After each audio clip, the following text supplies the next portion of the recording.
Thank you. I'm really pleased. I was really pleased by the questions, the number of the questions, and how interested you were. So I'll try to go a little bit quicker to leave more time at the end of the time slot allocated for me. As Diego explained, what we did could be seen as a process and as outputs. So I won't go there. The only thing which I would like to add here is that you can take advantage of each of the components of our cooperation in terms of outputs, but so you can look only at the analytical report or only at the policy option note or only at the methodological guide. But of course, if you would like to benefit from what we did, the best way is to see them as three synergic stages of a single process.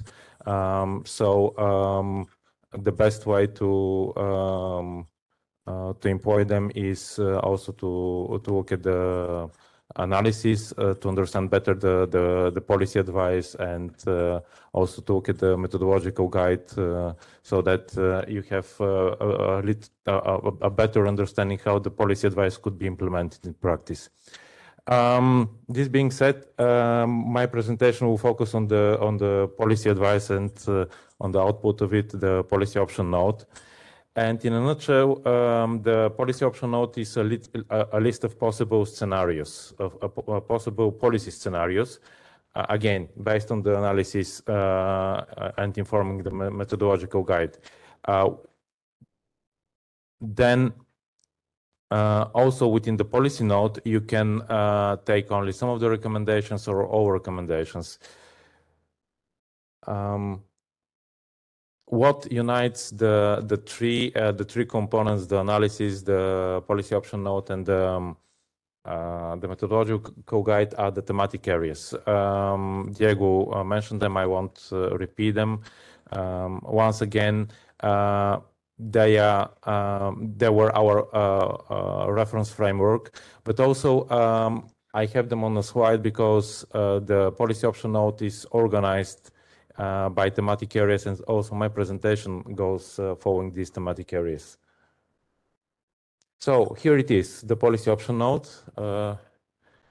I hope very soon we'll have it also in Slovak.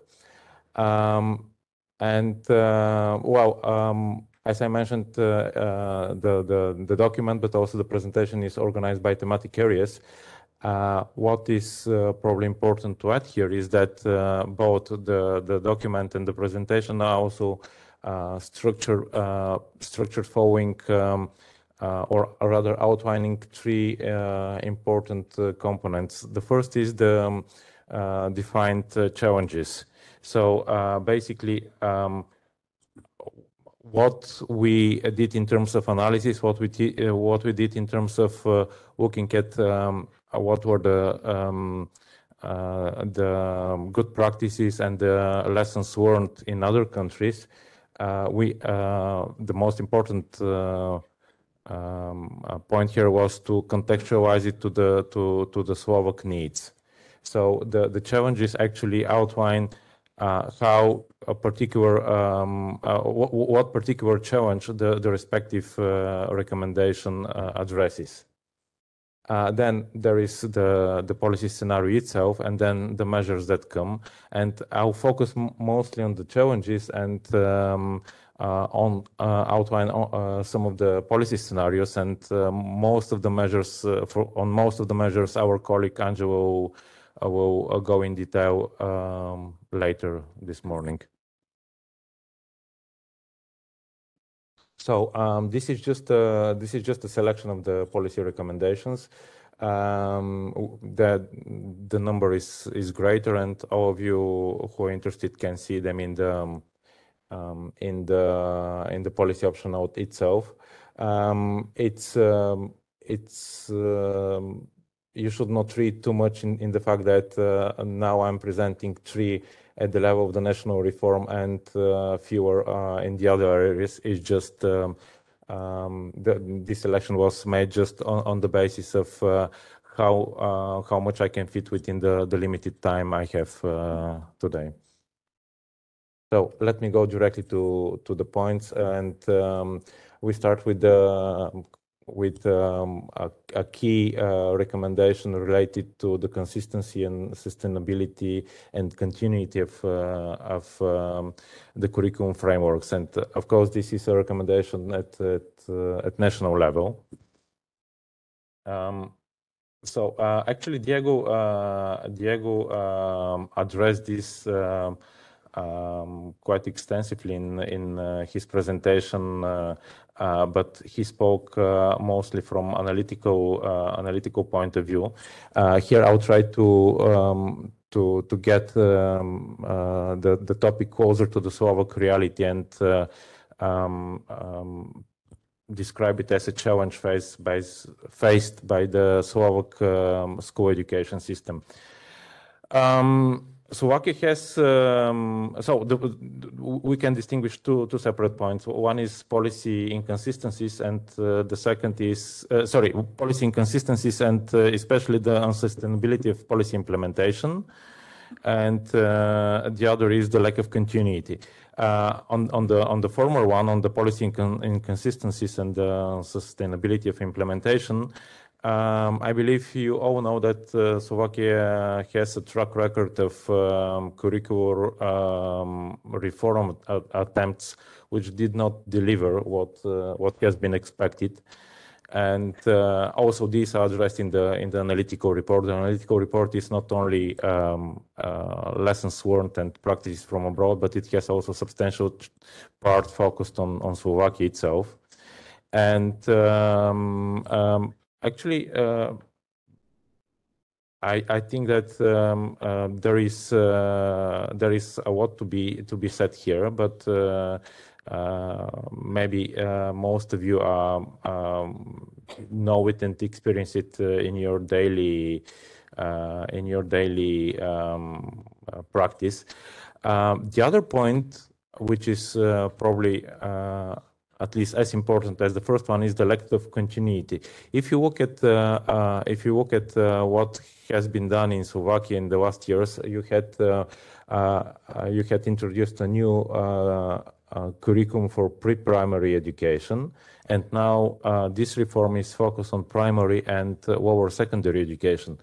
But the upper secondary education and the vocational education and training remains somehow unaddressed. So let's assume that in 2027 you have a completely functioning, renewed curriculum starting from pre-primary and ending somehow at the end of the lower secondary. So what happens with the higher secondary and the vocational education and training? And actually, I noticed that Professor Pupol recognizes this also as an important issue. I don't know if he wants to add something here or Bram?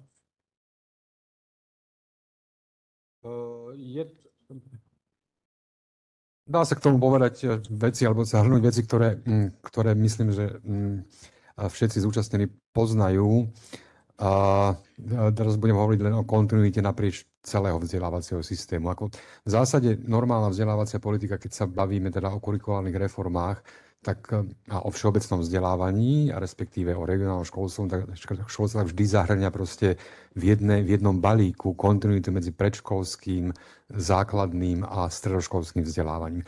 To do istej miery, na čo narážame ako na chybu aj v súčasnosti, a vyplýva to nakoniec aj z toho, ako bol nastavený plán obnovy a odolnosti, je to, že vlastne v celom tom segmente sme, neviem z akého dôvodu, ale nechcem to proste tu interpretovať, v podstate opomenuli stredoškolské vzdelávanie. To nám vlastne ide ako keby vlastnou cestou, a to, čo môžem vlastne povedať, že neideme celkom dobrou cestou, alebo zostrvávame na ceste, ktorá nás v rámci stredných škôl necháva úplne v úzadí, pokiaľ ide napríklad o proporcionalitu všeobecného odborného vzdelávania. Máme príliš veľa odborného vzdelávania, napriek tomu, že sa vlastne presúva na bakalársky stupeň štúdia, ktorý sme zanedbali.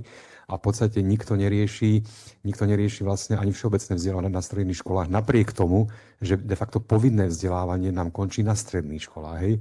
Takže to je do istej miery problém. Čo je v podstate ako veľmi z môjho pohľadu pozitívna vec, ale nie len z môjho pohľadu, aj teraz z medzinárodného pohľadu, je to, že v tejto chvíli sme boli schopní zabezpečiť vlastne kontinuitu medzi predprimárnym a primárnym vzdelávaním. To vám poviem proste z pozadia, že my keď sme robili kurikulárnu reformu materských škôl, tak sme robili proste s tou víziou, že podľa tohto sa potom nastaví aj základná škola a to sa nám podarilo minimálne naštartovať.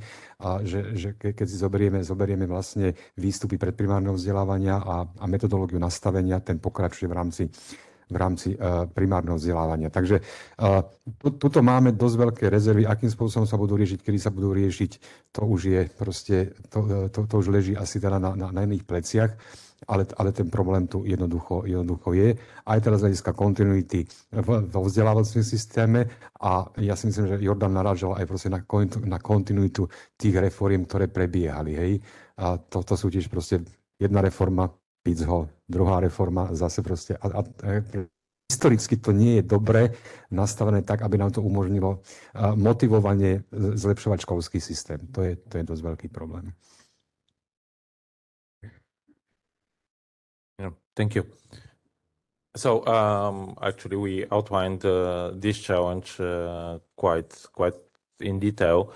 Let me briefly mention what a possible policy scenario here, and it's also based on experience and actually a newly emerging trend in other countries. And this refers to the way curricular reforms are now being implemented. Traditionally, a curricular reform would be one-off act. It would be, at some point the Ministry of Education realizes that schools have been providing the same educational program for, let's say, 2 or 3 decades, and then the world moved on, and so it's time to renew the content.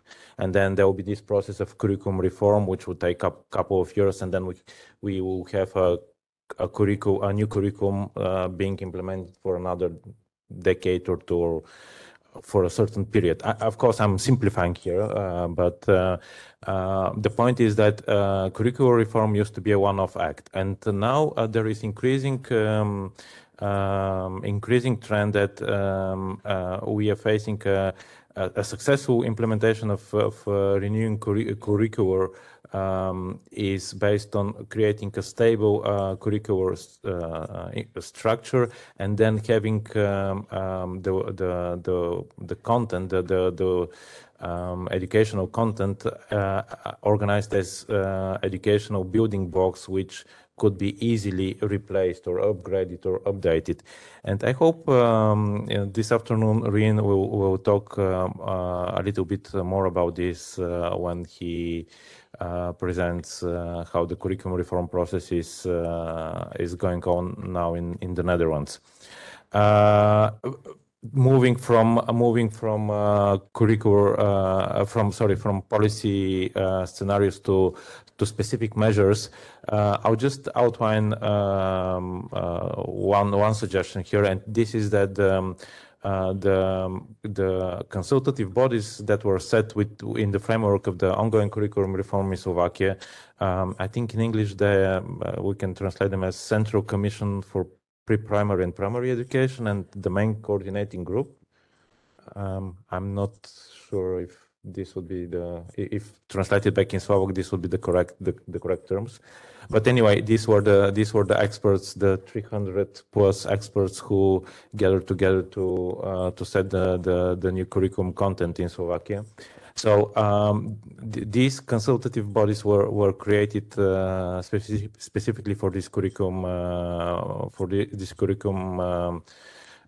reform, but maybe it's worth considering making them constantly functioning, or at least to extend their mandate so that they can also oversee the piloting process and maybe make some adjustments. And also later on, they could advise on renewing, updating, and upgrading the curriculum content.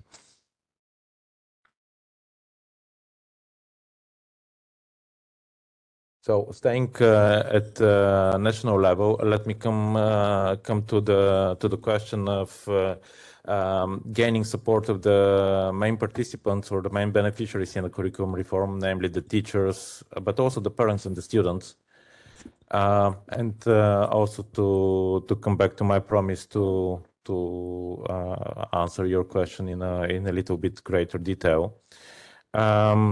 So I believe there is no need to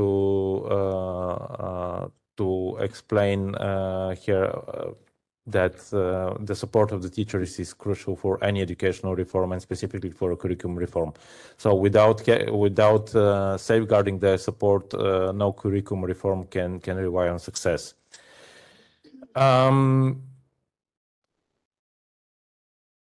A number, actually, there could be a great number of measures that could be implemented here. And let me here refer to recent research. It has been, it's a research that has been conducted in Germany. It concerned particularly the federal province of Baden-Württemberg.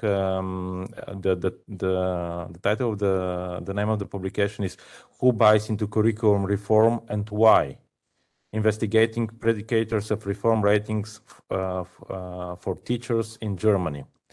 And you won't be surprised, it has been published in the Journal of Curriculum Studies in 2021. I would advise everybody who is interested to consult the publication. It's extremely interesting. It goes into details on the different approaches of implementing curricular reforms, and what were the factors that played a role for gaining the support of the teachers. I'll very briefly, just mention something that we have to pay attention on. Two particular issues. It's important to look at what is the support by the teachers for the reform, but at the same time, it's also important to pay attention to what is the support provided to the teachers in the framework of the reform, and naturally, these two correlate. Going back to the broader point here, and staying still at the well, actually, up till now we were talking mostly about the teachers, but it's also important to get the support of the parents. And I know that in the pandemic period, there have been some discussions and even some publications in Slovakia that many teachers in Slovakia having the chance to see in real time, although virtually online, but still in real time, how the education process of their children was taking place. They somehow became supporters of an educational reform. But to be honest, there is no, at least not known to me, systematic studies on this. There is no reliable data, representative data. So assuming that parents or even that teachers will support the curriculum reform is actually still an assumption, and we should not rely on an assumption when we need to address one of the main factors defining the chances for curriculum reform in the country. So again, there are a number of policy option scenarios here, but a key one is to actually to look at to make sure that we could rely on a regular standardized data provision, collection and analysis of data, which gives a reliable, provides us with reliable understanding to what extent the students, the teachers, and the parents are satisfied by the education, and to what extent they are supporting the ongoing reforms in education. And to this extent, and I believe, now I'm coming to the measures, I believe also Angel will speak about this in a greater detail a little bit later, but we can refer to Estonia as an inspiring example. I believe in 2017 or 2018, they started with piloting teachers, students, and parent satisfaction surveys. And now they do it every year, and this is part of their policy design process. So basically, when the policymakers in Estonia decide what would be the better, what are how to make policy choices among various options, they can rely also on reliable data. What are the attitudes among the teachers, but also among the students and among the parents. And let me mention something else. Nobody actually mentioned in Slovakia. So I know that there were discussions about the support by the teachers, support by the parents, but actually nobody has brought the issues, at least to my knowledge, about the support from the students. And actually the students should be in the center of an education system. Of course, here we have to take into consideration what the Convention on the Rights of the Child defines as evolving capacity. So of course, it would be very difficult to have to ask first graders what would be their suggestion for improving the education. But I believe it would be fair to ask the alumni or the students in upper secondary education. I hope this is not this doesn't sound as too radical idea. Is it, Bruno?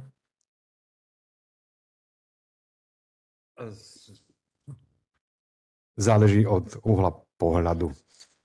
Nebudem to rozvíjať. Teraz takto v každom prípade tie praxe rozvinutejších krajín ukazujú to, že vlastne zapájajú naozaj žiakov do rozhodovania na tejto úrovni. Záleží samozrejme ako a vlastne v tomto mene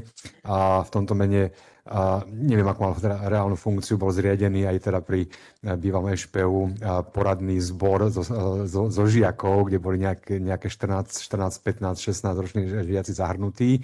Boli proste s nimi robené nejaké diskusné skupiny a v podstate celkom zaujímavé postrehy mali. Takže áno, túto vec sme urobili, ale je fakt pravda, že proste akože mať tú predstavu, že sa budeme predškolákov pýtať, že teda aký chcú mať program, tak to by asi nešlo. Ale je toto zachytiteľné a čím ďalej, tým viacej sa v istých krajinách berú tieto záležitosti do úvahy. Yeah.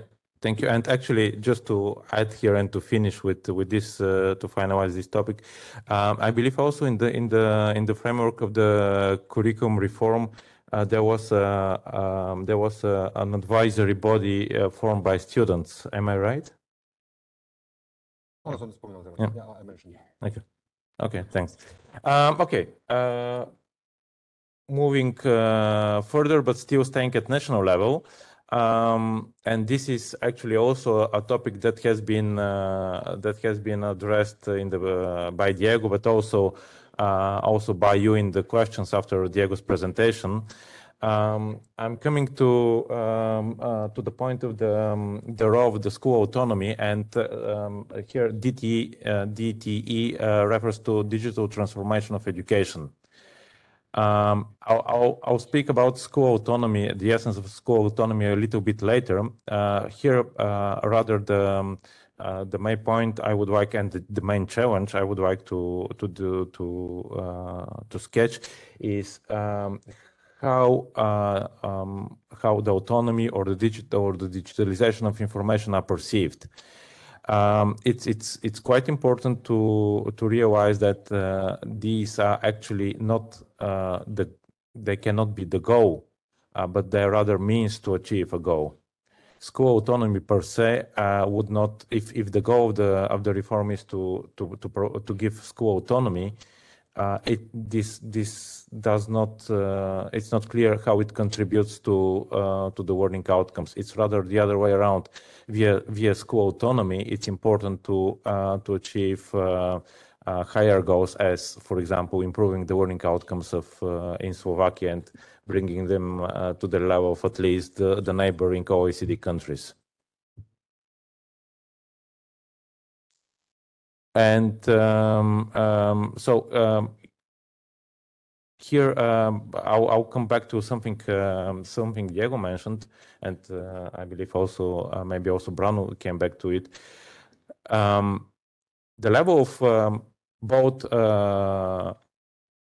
we can have various examples of how school autonomy functions in, for example, in Estonia or in Portugal, or we can take the case of the Netherlands, or if you prefer, Bulgaria. So we can have very centralized school education systems or very decentralized school education systems.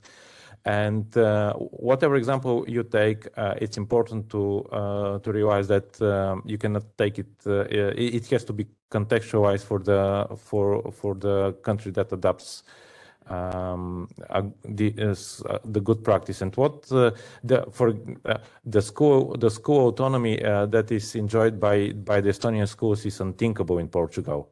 But Portugal still performed. They have impressive track record in improving their learning outcomes.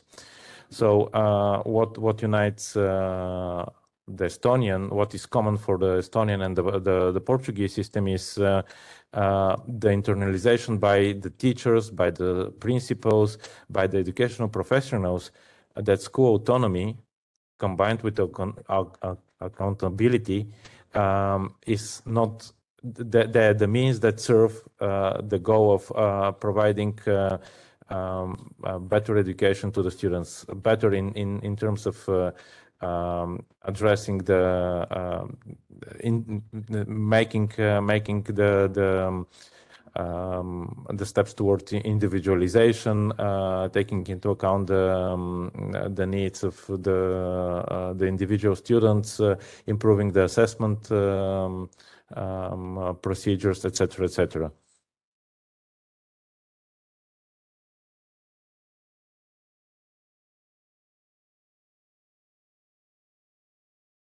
Okay, so now moving from the national to the regional level in terms of policy recommendations.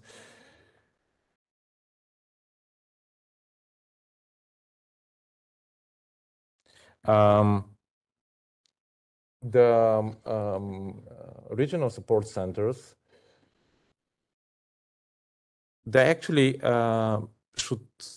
should play a key role into the curriculum, into the implementation of the curriculum reform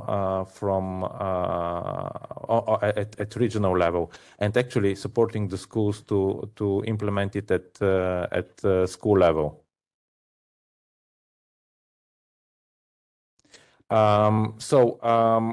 One of the issues which we encountered pretty early in the framework of this project already in the first stage of the analytical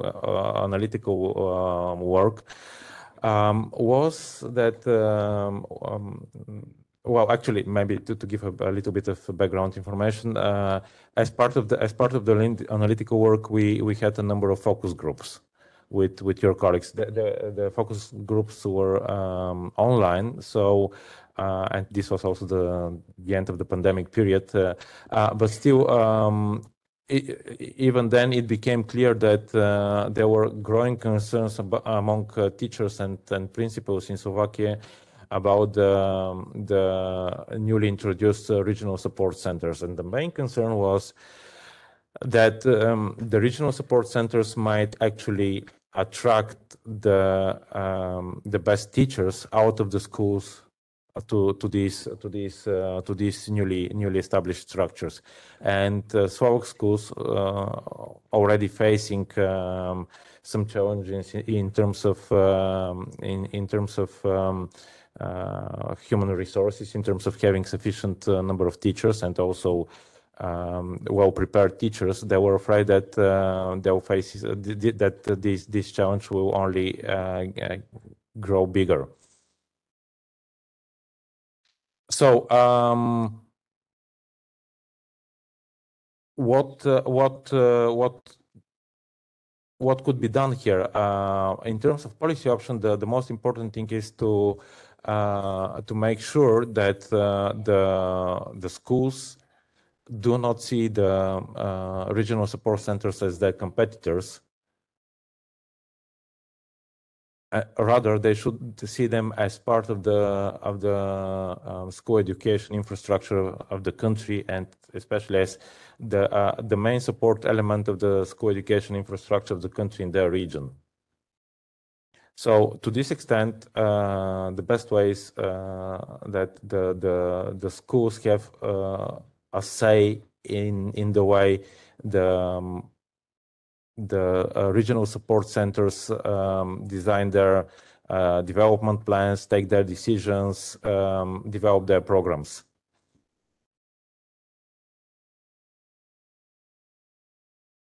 So basically, the policy approach here should be to make the schools a major stakeholders of the regional support centers. And here I can be more specific, but I believe also Anja will cover this topic in detail. I would just mention that actually, although this also might seem as a radical idea, we saw this functioning very well in Portugal. The example of Portugal is with their in the country they have 91. They call them their methodological support centers. And these methodological support centers actually are governed by board of directors consisting of the principals of the schools, who are the schools that are supported by the center itself. So basically, just imagine if you're director of a school here in Prešov, together with your colleagues from another 6 or 7 schools, you're the governing body of the regional support center that provides you with the support you need, and then you can have a say on. Then you can have a say on the focus of the work of the center, on how intensive you work or the center works, whether you have international partnerships or if you focus more on partnerships with schools from other parts of the country, etc., etc.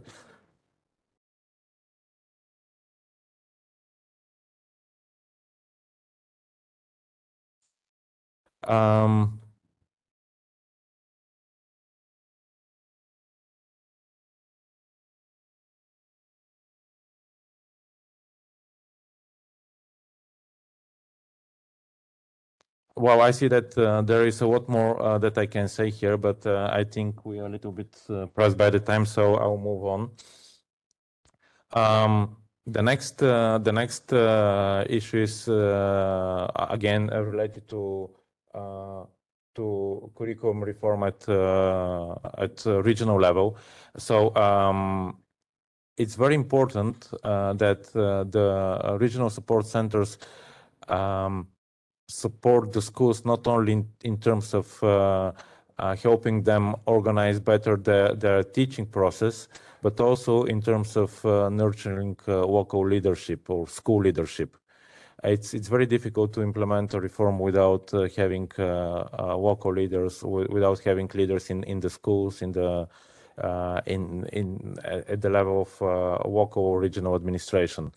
So to this extent, it's again a regional support center should play a key role. I would say maybe together with the regional departments of NIVAM. Here we are coming to again to a question which was raised earlier. What should be what kind of continuous professional development for teachers, but also for principal should be provided. And here, moving quite quickly through the policy option from the policy option directly to the measures, I would and we suggest in the policy option now that there should be, although each regional support center should design its own training and continuous professional development program, responding to the needs of the respective schools. In general, it's good to think about a specific capacity development programs for principals. For example, how principals could support their teachers in providing managing the convergence between in-person, hybrid, and online teaching. This is just an example. Another possible example is how principals could improve their qualification or the capacity to improve the learning environment in their own schools. And here we can think of learning environment both in terms of physical environment or digital environment and the hybrid, but also in terms of the physical environment and the socio-emotional environment, the socio-emotional support they provide to the teachers, or how they work with parents. Okay, now moving to the curriculum reform at school level, and I believe this is a crucial message we have here. And I see that I'm already I'm very close to the time allocated for me, so I'll try to focus on the most important point, and this is actually what was the essence of school autonomy. Again, school autonomy could be defined in various countries by having various definitions, but we believe that the most important point is to realize that especially when school autonomy is meant to improve the learning outcomes in the country, it's very important to have the idea what is the scope of the national curriculum and what is the scope of operation of the school autonomy. So basically, the national curriculum should define what is taught in the schools. It should in the countries with successful the countries which implemented successful curricular reforms, the curriculum reforms defined clear, well-structured curriculum objectives. They defined and actually Professor Nuno Crato emphasized this in a very convincing way in his presentations 2 days ago in Bratislava. So I hope you can see his presentation, a recording of his presentation very soon on the website of NIVAM. It's I would sincerely recommend you to spend half an hour of your lifetime and to watch it. I'm sure you like it. Anyway, the point is the national curriculum defines what is being taught at school, and it's up to the school management, it's up to the principals, to the teachers to decide how the learning objectives set in the national curriculum are being reached. And this is the essence of school autonomy. This is the essence of the school autonomy in the countries which implemented successful reforms.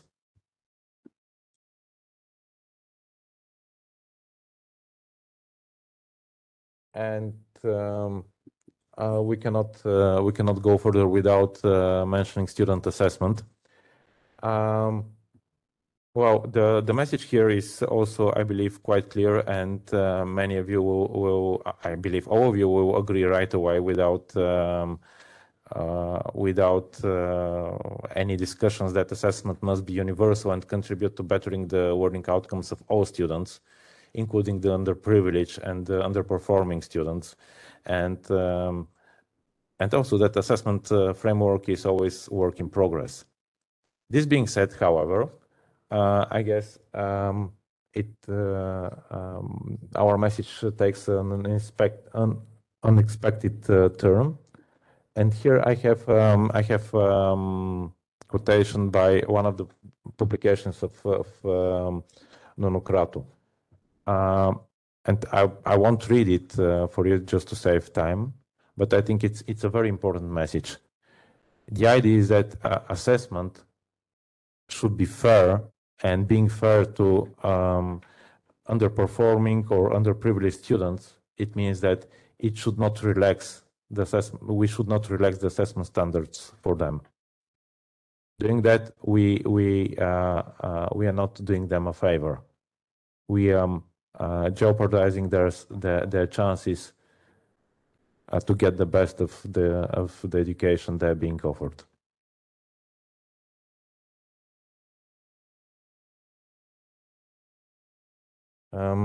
And lastly, this refers to the curriculum management, curriculum reform management process. And we believe that here the main challenge is the coordination between the different stakeholders and the different actors within this curriculum reform process. And this is neither specific Slovak challenge nor something that it's new. In a way, it's universal, and the better you manage it, the greater the chances that the curriculum reform will succeed. Very quickly, I'll just go directly to some of the specific suggestions, specific measures that you can. That you can think to optimize this coordination. So one of them is separate the policy making from policy implementation. Establish and maintain clear reporting chains.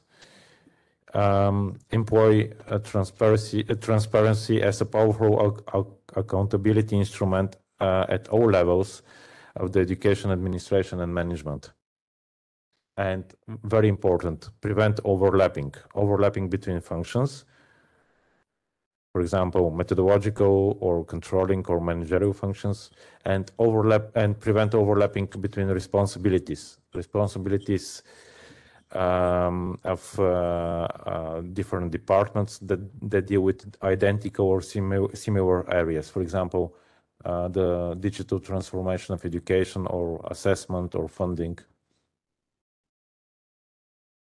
So I believe I was very successful to cover the content of all my of everything I wanted to send, and I left the space for maybe one question.